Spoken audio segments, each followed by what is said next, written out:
If you invest in stocks, mutual funds, gold, or bonds, Budget 2026 matters to you. Not because it promises instant gains or market rallies, but because it shapes how investors earn, trade, and plan for the long term. This is a budget anchored in stability and fiscal discipline, not quick rewards. So, what does it actually mean for your money? Let's break it down. From an equity perspective, the long-term picture remains steady. Public capital expenditure has been raised to 12.2 lakh crore rupees. That spending feeds directly into infrastructure, defense, railways, manufacturing, and logistics.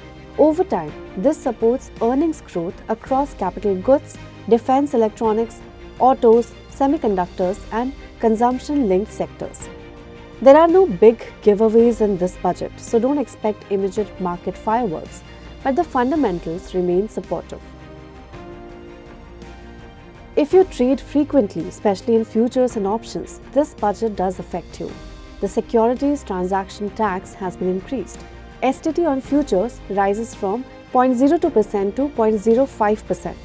STT on options premium goes up from 0.1% to 0.15%, effective April 1, 2026. That raises trading costs and hits short-term strategies the most. For long-term investors, the impact is limited.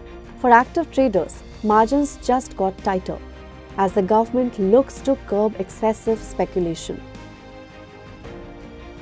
There's also a key change in how share buybacks are taxed. Buybacks will now be treated as capital gains for shareholders, while promoters will face an additional buyback tax.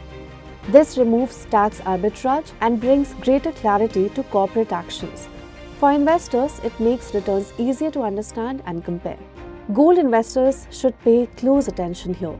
Gold ETFs remain unchanged, but sovereign gold bonds see an important shift. The capital gains tax exemption will now apply only if SGBs were brought directly from the RBI and held till maturity. If you bought SGBs in the secondary market expecting a tax-free exit, that benefit is no longer available. For fixed income investors, the signals are largely steady. Government borrowing remains within expectations, limiting upward pressure on bond yields. Measures such as market-making frameworks and total return swaps aim to deepen liquidity in corporate bonds. Over time, this improves the risk-reward balance for high-quality bonds and debt funds, especially in a stable interest rate environment. Now, for investors with overseas exposure, there are modest positives.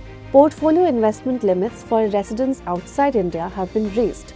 Remittance taxes under the liberalized remittance scheme for education and medical needs have been cut to 2%. Tax incentives for IFSC entities have also been extended.